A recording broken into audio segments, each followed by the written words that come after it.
Alors, bonjour à vous tous et toutes. Bienvenue à cette entrevue dans le cadre du Salon du livre du Saguenay-Lac-Saint-Jean. Je reçois avec grand bonheur l'auteur Alain Olivier pour le titre La révolution agroécologique, nourrir tous les humains sans détruire la planète. Bonjour. Bonjour, Monsieur Olivier, vous allez bien? Très bien, Oui, merci. de retour dans votre région natale. C'est toujours agréable je viens d'Alma, donc c'est toujours agréable de revenir dans mon patelin d'origine et dans ma région d'origine. Ça, c'est clair. Je suis un peu chauvin. Généralement, les gens du Saguenay-Lac-Saint-Jean ne sont pas chauvins, mais moi, je le suis un peu. Je dirais pas ça comme ça, mais bon, soyons chauvins ensemble. Je veux dire, on s'entend bien, c'est parfait. Les gens nous aiment beaucoup comme ça, de toute façon, autrement. Alors, Il faut être fier aussi de ce qu'on. je pense que c'est de surtout ce ça. qu'on Ouais, je pense que c'est surtout ça. Donc, on vient d'en parler. Vous venez d'Alma. Visiblement, vous avez fait des études universitaires en agro quelque chose, vous là, en agronomie. Oui, oui, vous êtes perspicace. Oui, hein? Oui. Mais effectivement, pour écrire un livre qui a ce Je me titre-là, suis renseigné. il faut s'intéresser à l'agriculture, c'est clair. Ouais. Puis j'en profite pour dire que c'est quand même intéressant que de plus en plus de gens se préoccupent d'agriculture et d'alimentation parce que c'est quand même ce qui nous nourrit. C'était pas un sujet vraiment à la mode auparavant. Puis bon, sans dire que c'est à la mode, je pense qu'il y a de plus en plus de gens qui se préoccupent de ce qu'ils mangent et de la façon dont leur nourriture est produite. Surtout, oui. Mais vous êtes fils d'agriculteur ou pas? Non, pas Non. du tout. Disons, fils je dirais, de jardinier, qui Ouais, avait ben c'est de ça. très grands jardins. Hey, dès le prologue, là, vous annoncez vos couleurs. Hein? Quand j'essaie de comprendre... non, c'est pas ça. C'est le fait que vous étiez... d'aussi loin que je me souvienne, j'ai toujours aimé jardiner. On est dans l'introduction, là. Oui, puis c'est quand même plaisant de revenir ici parce que sans le planifier, dans le prologue de mon livre, je pars tout de suite d'où je viens, hein, puis je parle donc du grand jardin familial, mais aussi de la forêt boréale, du lac Saint-Jean au bord duquel j'ai grandi, de la Wananiche, de la cueillette de bleuets puis de champignons. Donc, je sais pas trop, ça m'a marqué peut-être au point d'en venir des années après à écrire ce livre, mais aussi c'est ça qui m'a donné l'introduction de mon livre sans trop le planifier. Puis c'est de là que tout le reste a découlé. Ouais. Quand j'essaie de comprendre qui je suis, je n'arrive pas à me concevoir isolément du territoire que j'habite et des différents êtres vivants de toutes espèces qui l'occupent. Ma biographie est une géographie et plus encore une écologie. C'est quand même joli comme formulation. Bien, c'est que pour moi, c'est un peu au cœur de l'agroécologie. Quand on parle d'agroécologie, le nom le dit assez bien. On conçoit tout de suite qu'il y a quelque chose d'écologique dans la façon de pratiquer l'agriculture qui est promue en agroécologie. Mais l'agroécologie, c'est plus que ça. C'est pas seulement la rencontre de l'agriculture et de l'écologie, mais je dirais que c'est aussi la rencontre de toutes les questions sociales qui sont apportées par nos façons de produire nos aliments. C'est-à-dire que, j'aime bien dire que quelqu'un qui fait de l'agroécologie a les mains dans la terre, mais a aussi les yeux sur son territoire, a les yeux sur sa collectivité, parce que on peut produire de différentes façons, puis selon la façon dont on va produire, on n'habitera pas notre territoire de la même façon. On donnera pas la même rémunération aux agriculteurs et aux agricultrices. On n'aura pas la même qualité d'eau. On n'aura pas nécessairement la même biodiversité autour. Donc, c'est de toutes ces questions-là que se préoccupe l'agroécologie. Pas seulement de l'aspect écologique, même si c'est fondamental, c'est à l'origine de l'agroécologie, mais tout ce qui est social et politique autour. Mais moi, j'ai l'impression, en tout cas en lisant, puis en lisant votre cheminement, que on devient agroécologique. On ne le naît pas nécessairement. En tout cas, en ce qui vous concerne, c'est sûr que vous avez fait des études en agronomie. C'est très, j'imagine au départ, très théorico-théorique. Puis on accumule des connaissances, puis éventuellement on vient à travailler sur le terrain et à appliquer, puis à rencontrer différents problèmes qu'on règle ou pas.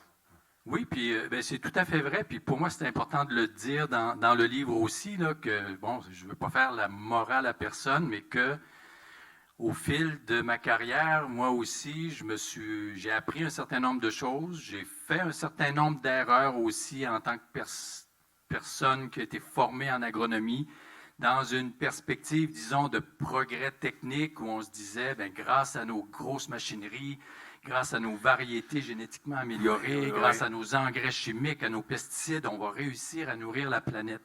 Puis là, après un certain temps, bien là, on se rend compte que on pollue les eaux, nos sols se dégradent, on détruit la biodiversité, on a des problèmes de santé humaine causés par des pesticides, par exemple.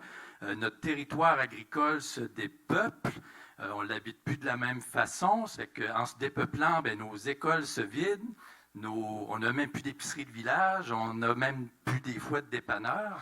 Puis là, on se dit, mais voyons, est-ce que c'est vraiment ça qu'on fait? Et on déprime. Ben, on arrête là, puis on s'en va. oui, parce que, bon, ben, il y a on est tous des êtres humains, là, puis on veut être bien économiquement, mais ça, c'est important. Mais on veut aussi vivre dans un milieu dans lequel on est bien, avec nos proches, nos amis. Puis là, des fois, dans les modèles d'agriculture industrielle qu'on a développés au cours des dernières décennies, bien, je dirais qu'on se retrouve plus tellement. Ouais, en fait, le but est correct, le but est noble. Oui, tout à fait. Il faut qu'on produise pour nourrir tout le monde, mais le chemin pour y arriver n'est pas nécessairement le meilleur. Oui, puis... En fait, il n'est pas bon du tout. Non, puis en même temps, bien, c'est que, bon, je dirais un des problèmes, ce qui m'a poussé à écrire le livre aussi, c'est que je me disais auparavant, comme beaucoup d'entre vous, je suis sûr là, qu'on ne peut pas faire vraiment autrement. Puis là, c'est comme si je me posais un dilemme qui, dans le fond, je m'en suis rendu compte, là, est un faux dilemme. Le dilemme, puis je pense qu'on le porte tous en nous, c'est si on veut nourrir tout le monde, bien, on n'a pas vraiment le choix. On est tellement beaucoup sur la planète, il faut la détruire. Puis si on ne veut pas la détruire, bien, on ne pourra pas nourrir tout le monde. Puis au fil de mes années de carrière, puis en voyant surtout ce que les agriculteurs, les agricultrices font partout sur la planète, bien, je me suis rendu compte qu'il y avait d'autres façons de faire, qu'on pouvait produire sans détruire, puis très bien produire aussi, qu'il y avait peut-être une période de transition là, qui n'est pas facile, parce que quand on a une grosse machinerie, puis on a des quotas qui coûtent un prix de fou, puis donc là, on est endetté comme agriculteur, bien, c'est pas facile de faire autrement. Mais ça ne veut pas dire qu'on ne peut pas le faire. On ne peut pas le faire, oui. D'ailleurs, ça me fait drôle de vous entendre parler d'agriculteurs et agricultrices, parce que d'emblée, dans le livre, vous adoptez plus la dénomination paysan et paysanne. Oui, bon, c'est sûr qu'en agroécologie, l'agroécologie est portée beaucoup par des mouvements sociaux, des mouvements paysans, entre autres. Puis c'est en Amérique latine en particulier, au Brésil, dans plusieurs pays hispanophones, puis de plus en plus en Afrique aussi. Il y a vraiment des mouvements paysans qui se font les fers de lance de l'agroécologie. Donc, c'est difficile de parler d'agroécologie sans utiliser le terme paysan. Mais ici, malheureusement, c'est un terme qui est un peu péjoratif. Le syndicat qui représente les agriculteurs, les agricultrices, c'est le syndicat des producteurs agricoles, puis c'est correct comme ça. Sauf que paysan, moi, c'est un terme que j'aime beaucoup parce que, bon, ça vient de pays. C'est quelqu'un qui habite le pays, puis ne fait pas juste produire des aliments.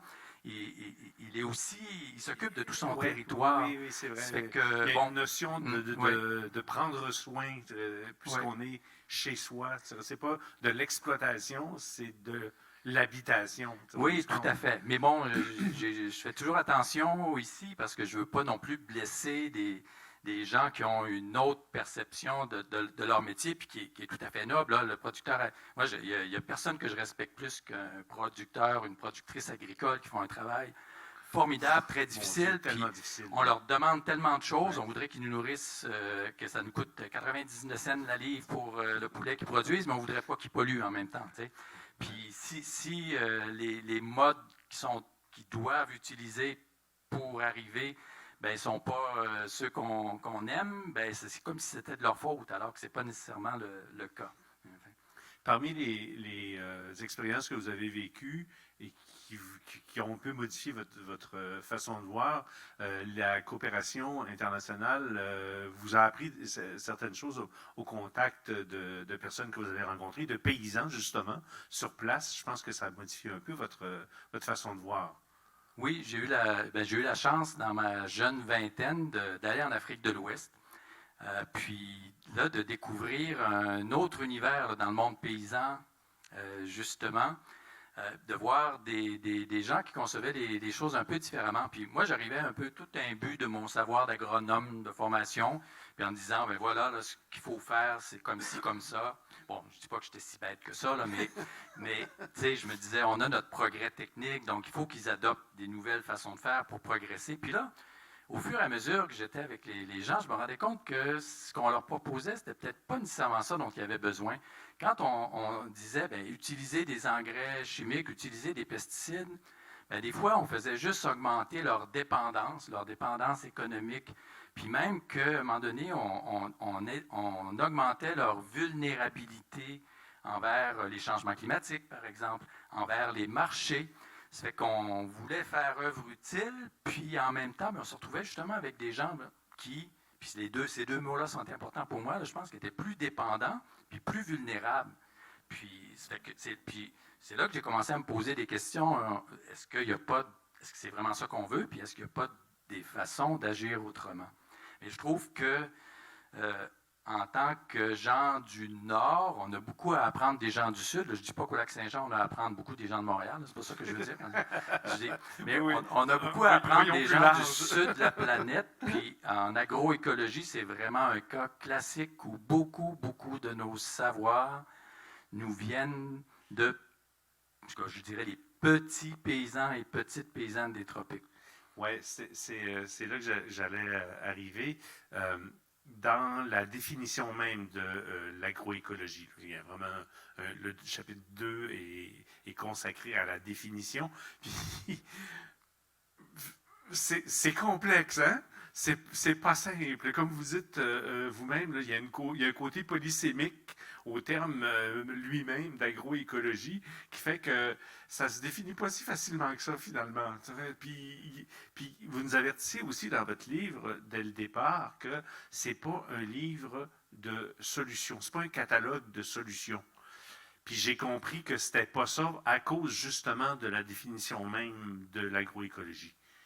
Oui, puis en fait, la définition de l'agroécologie aussi elle a évolué avec le temps, mais disons que c'est vraiment une discipline qui se veut holistique, ou en tout cas qui veut tout appréhender de façon assez large, parce que quand on regarde comment un paysan, une paysanne fait de l'agriculture sur son terrain, bien, on se rend très vite compte que c'est pas indépendant du contexte extérieur. C'est-à-dire qu'on va produire d'une certaine façon, puis on va produire certains produits en fonction du contexte extérieur, en fonction du contexte économique, en fonction du contexte social, en fonction de certains contextes politiques. Qu'est-ce qui est subventionné ou qui ne l'est pas, qu'est-ce qu'on achète ou non, puis qu'est-ce qu'on nous offre pour nous aider à produire, qui nous donne l'information, est-ce que c'est celui qui nous vend les pesticides ou si c'est, par exemple, un conseiller technique. Donc, tout ça, ça influence ce qu'on produit, ce qui fait que si on veut comprendre pourquoi un agriculteur fait telle chose sur sa petite parcelle, ben, il faut agir sur tout l'ensemble de la production d'intrants, d'engrais chimiques ou de pesticides, par exemple, jusqu'à la consommation et même à la gestion des déchets, je dirais. Donc, en passant par les distributeurs alimentaires, les transformateurs alimentaires, etc. Tout ça, c'est ça qui va aussi dicter d'une certaine façon ce que quelqu'un va faire sur sa terre. Donc, l'agroécologie, hein, c'est sûr que ça s'intéresse à l'écologie, à l'écosystème sur la parcelle agricole, mais aussi à tout l'ensemble. On ne peut pas faire autrement. Basé sur le savoir ancien, aussi en même temps de ce que faisaient au départ les gens qui cultivent et qui connaissent la terre depuis des centaines d'années. En même temps, ce savoir-là, il est extrêmement important et récupéré à la base. Moi, c'est un peu comme ça que je le voyais. C'est à la fois le savoir très pratico-pratique des anciens, augmenté par les connaissances actuelles 2.0 de ce qu'on sait maintenant, même si ce sont encore là des techniques connues depuis des siècles, mais qui sont en lien avec le respect de la terre, avec le respect des gens et avec le respect de la société. jusqu'au fil, ça c'est particulier, jusqu'à la fin du processus, ce que vous appelez les mangeurs et mangeuses. Donc, c'est plus des producteurs et des productrices, c'est des paysans, paysannes, et ce ne sont plus des consommateurs au bout, mais des mangeurs et des mangeuses. Pourquoi cette subtilité? Ouais. Ben, la première fois que j'ai rencontré ce terme-là, ben, ça m'a un peu tiqué. Là. Puis, je disais, ben, Moi, ça m'a fait drôle, là, mais ouais, je dis, non, ouais. dans le fond, c'est vrai, je suis mangeur. Non, Ça, mais c'est sûr. je le comprends moi-même. Puis là, je disais, ben non, là, je continuais à parler de consommateurs et de consommatrices. Puis à un moment donné, ben, je me suis rendu compte, puis en lisant, là, c'est d'autres, on apprend beaucoup des autres. Hein, puis là, je me suis rendu compte que c'est vrai que manger, c'est pas nécessairement un acte de consommation tout le temps. Surtout quand si on produit soi-même ses aliments, on n'est pas un consommateur, on mange nos aliments. Ça fait que c'est pas juste un acte de consommation, pas tout le temps. Puis en plus, il y a plus que ça dans manger. Manger, c'est peut-être un des éléments là, qui est le plus rassembleur parmi les êtres humains. Puis manger ensemble, c'est une signification qui est au-delà de la nourriture. On de communique. La consommation, oui, absolument. Oui, puis au-delà de la consommation aussi. C'est que même si le terme, je le trouvais un peu bizarre, ben, je l'ai adopté parce que je trouve qu'il dit vraiment ce qu'il veut dire. Le côté sociétal aussi, c'est de la communication. Puis c'est pas non plus une fin en soi. Il y a tout ce qu'on fait après le mangeur. Il a aussi une responsabilité dans le cycle. Oui, il a une responsabilité, puis en même temps, je dirais qu'il n'est pas le seul à porter la responsabilité, le mangeur, parce que oui, on peut choisir soi-même. Bon, je dis, ben là, aujourd'hui, je vais manger un poulet ou je vais manger une salade. Mais en même temps, on va manger en fonction de notre environnement, de ceux qui sont avec nous, de ce qu'on nous offre. Puis, il y a quelque chose de collectif. C'est-à-dire que si moi, je veux, je ne sais pas, manger une pomme qui n'a pas de pesticides, bien, il faut quand même qu'il y en ait disponible. Il faut qu'on me l'offre. Donc, mon choix de mangeur est aussi imposé par ce qu'on m'offre. Si je veux une tomate qui n'est pas juste rouge, ronde, puis sans poque, mais qui est bonne, mais il faut que je la trouve, cette tomate-là. Donc, j'ai un certain poids comme consommateur si, dans mon milieu, on finit par m'en donner des bonnes tomates au lieu des tomates qui ne goûtent rien. Mais si on me donne juste des tomates qui ne goûtent rien, bien, mon choix est quand même il n'est pas juste à moi. Ça fait qu'il y a quand même une dimension collective aussi à l'alimentation. Mais ça nous a pas encore donné vraiment, je dirais, les diverses composantes de ce que constitue l'agroécologie. Il y a quand même toute une question des enjeux. Vous avez toute une série de chapitres, par exemple, sur les enjeux que moi j'ai trouvé absolument formidable, très intéressant, puis d'une logique aussi là, qui est assez, je dirais, réjouissante. Là. La sécurité alimentaire, les enjeux environnementaux, la santé des sols, qui est extrêmement importante, l'approvisionnement en eau, sur lequel vous avez un bon développement aussi, la biodiversité, la valorisation des pratiques agricoles. Ça, vous y tenez beaucoup aussi. Oui, ben, on parlait tout à l'heure des savoirs. Hein? Oui. C'est sûr que, bon, il y a plein de savoirs qui sont en train de disparaître, des fois qui ont disparu sur la façon de gérer un agroécosystème, c'est-à-dire un écosystème agricole pour nous nourrir. C'est un peu ce que les gens faisaient autrefois ou faisaient, entre autres, dans les tropiques. Puis on en est venu à un système extrêmement simplifié où souvent on a une seule culture, même on a le même génotype qui se retrouve dans la parcelle ou une même race animale qui même des fois est un clone, sont tous des clones les uns des autres. Alors qu'avant, on gérait quelque chose de plus complexe.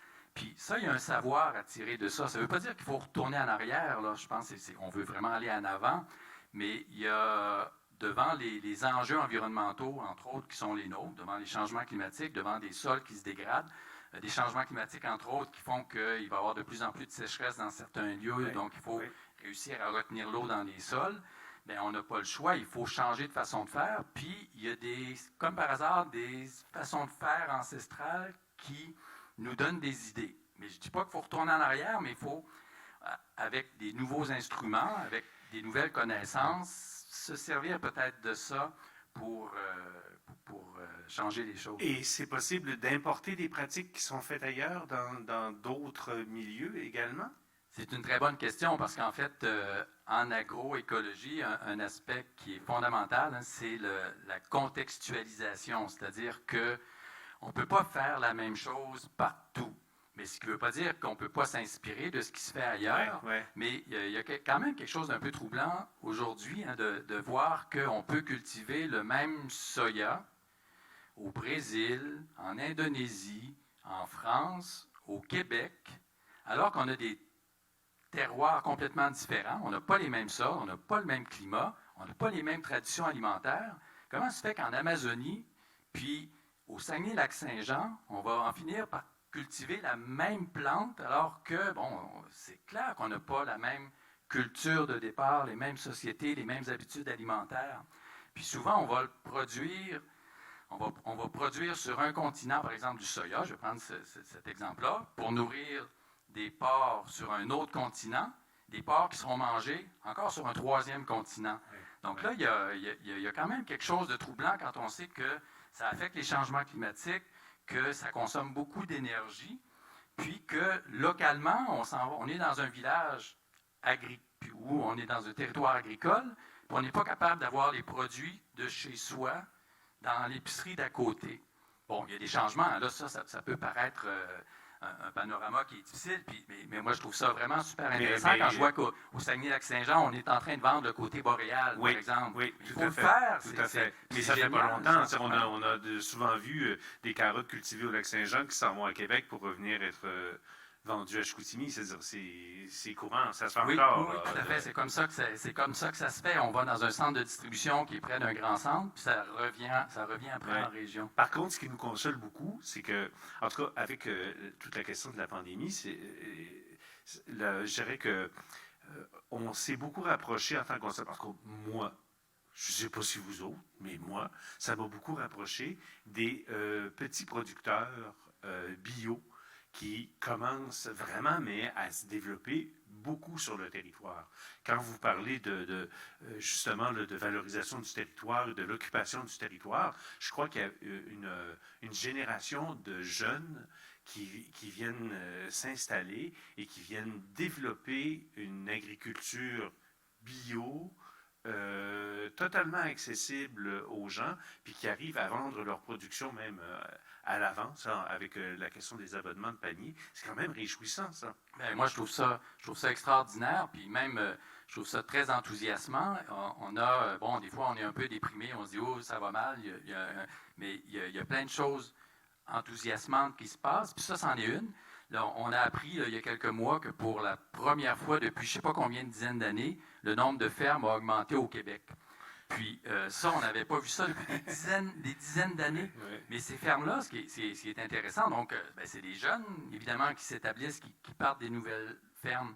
Et très souvent, puis sans dire que les précédents n'ont pas bien fait les choses, tout le monde fait comme il peut dans le contexte dans lequel il se trouve. Puis les agriculteurs, moi je le répéterai tout le temps, ils font un travail formidable, ils continuent de faire un travail formidable. Mais bon, le contexte change, puis les jeunes, ils veulent faire autrement. Puis il y en a beaucoup qui partent des petites fermes agroécologiques ou des fermes biologiques avec un rapport plus proche avec les gens qui consomment les aliments, les mangeurs, les mangeuses, puis avec donc des paniers, des marchés de proximité et tout ça. Puis moi, je trouve ça fantastique. Ils ont un projet qui est emballant à nous proposer. Il faut embarquer là-dedans. Puis on l'a vu avec la pandémie, là, l'importance de produire localement. Si les frontières sont fermées, bon, finalement, ça s'est plus ou moins assez bien passé pour le transport des aliments, mais on fait quoi si on n'est plus capable d'importer des aliments, par exemple? Donc, c'est quand même important d'avoir une certaine autosuffisance locale, d'autant plus qu'on peut contrôler comment c'est fait, de quelle façon, avec quels produits, avec ou sans pesticides, etc. Puis connaître la personne qui produit nos aliments, c'est le fun aussi. On dit, tiens, c'est José qui a fait mes carottes, puis elle est tellement fine, José. Moi, je suis tellement... à chaque fois que je mange une carotte, je pense à José qui est tellement fine, tu sais. Puis, c'est des facteurs humains, ça, qui sont importants aussi. Oui, absolument. Au début d'entrevue, vous avez dit d'emblée que vous essayez surtout de ne pas faire la morale dans votre livre, et c'est tout à fait vrai. À aucun moment, vous n'invectivez les grandes compagnies d'agriculture qui font de l'industriel, puis qui arrivent à faire quelque chose d'absolument désastreux avec les terres.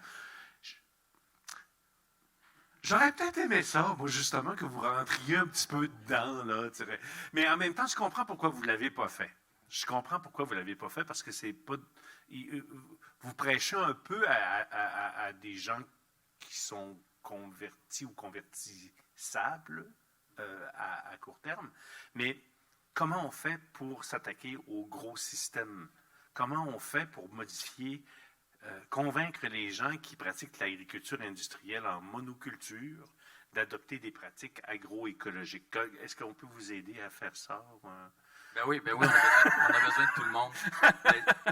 Ça correspond peut-être, des fois, on écrit aussi comme on est, peut-être, là. Ça fait que, pour moi, j'ai de la difficulté à rentrer dans les gens. C'est peut-être un peu ma personnalité. Sauf que je vais sacrer en arrière, mais bon. Okay. Ça me rassure quand même.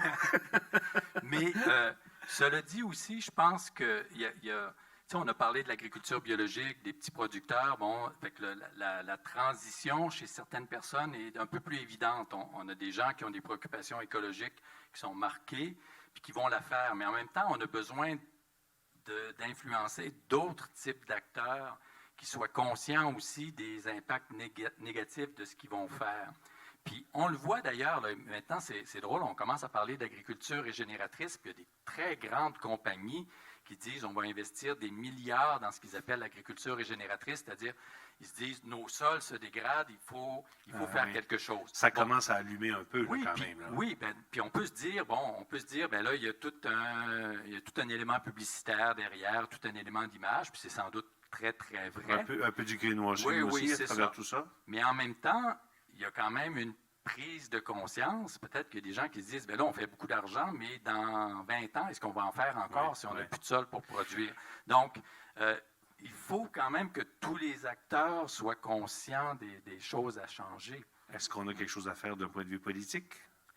Oui, je pense que, bon, on parle souvent de la responsabilité individuelle, puis bon, elle existe, puis c'est vrai, puis c'est bien beau, mais bon, tu sais, on a beaucoup sur nos épaules là, en tant que mangeurs et mangeuses ou consommateurs ou citoyens. Puis, je pense qu'il y a des actions qui doivent être collectives aussi. Une décision qu'on va prendre sur la possibilité ou non d'utiliser un pesticide, par exemple, mais ça va faire en sorte que toute la population peut en bénéficier sans qu'elle ait besoin de vérifier et de dire sur l'étiquette est-ce qu'il y en a ou non. Fait que c'est déjà quelque chose de facilitant. Puis là, bon, je donne un exemple, mais on peut donc avoir des politiques qui vont favoriser, par exemple, des pratiques agricoles qui ne vont pas détruire nos sols, qui ne vont pas détruire la biodiversité, qui ne vont pas détruire la qualité de l'eau, plutôt que d'autres. Ça, il y a des choix collectifs et donc politiques qui peuvent effectivement être faits. Bon, ben, je souhaite à tous les hommes et toutes les femmes politiques, mangeurs et mangeuses intéressés par le domaine, puis sinon, on va s'organiser pour leur faire passer ça par le Gorgoton, de lire vraiment un ouvrage extrêmement intéressant qui s'intitule, je vous le rappelle, La révolution agroécologique, nourrir tous les humains sans détruire la planète. C'est chez Éco-Société. Merci beaucoup, Alain Olivier. Merci beaucoup. Puis je vais juste rappeler qu'on peut faire des révolutions tranquilles aussi qui ont vraiment une grande portée. Mais merci beaucoup. On se met là-dessus. Merci.